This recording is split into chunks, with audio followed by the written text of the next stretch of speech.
Well, more than 250,000 people are meant to be packing out this stadium next summer, and a lot of work has to be done before kickoff. So we're adding 3 new passenger elevators, we're upgrading a lot of washrooms, we're adding gender-neutral facilities, we're doing some great upgrades in our locker rooms.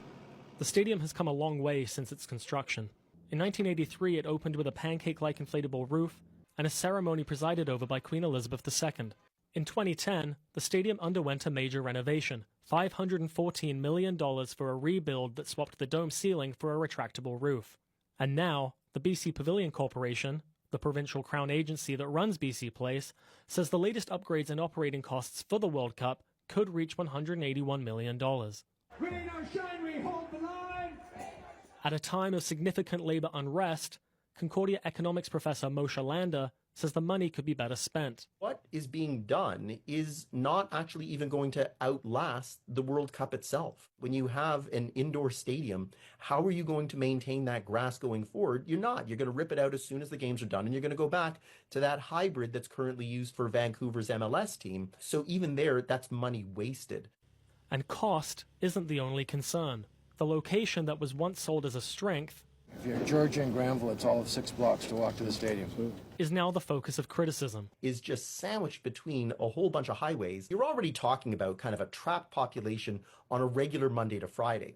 BC Place is among 16 stadiums hosting games at the 2026 World Cup. Among the others, Levi's in San Francisco, Gillette in Boston, Arrowhead in Kansas. Many are surrounded by large, spacious parking lots. You could imagine tailgating and a full experience where the match is merely one part of it. In Vancouver, BC Place is wedged between apartment towers, bike lanes, restaurants, coffee shops, and across the street, another arena. With the arrival of FIFA, businesses close to the stadium have been told to brace for road closures and restrictions. My main concern is how to get the product here for serving. I really hope the Pacific Boulevard are going to be open.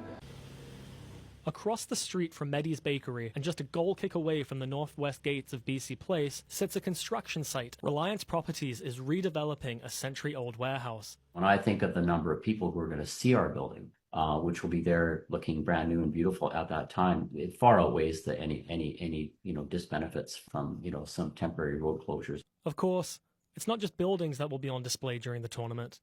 Inside BC Place, Canada's head coach wants fans to notice the scoreboard as well. The point of us being here in Canada and being here in Vancouver is that we will have a huge home field advantage in the World Cup. In the end, BC Place has always been more than concrete and steel. To some, it's a chance for Vancouver to be seen on the world stage.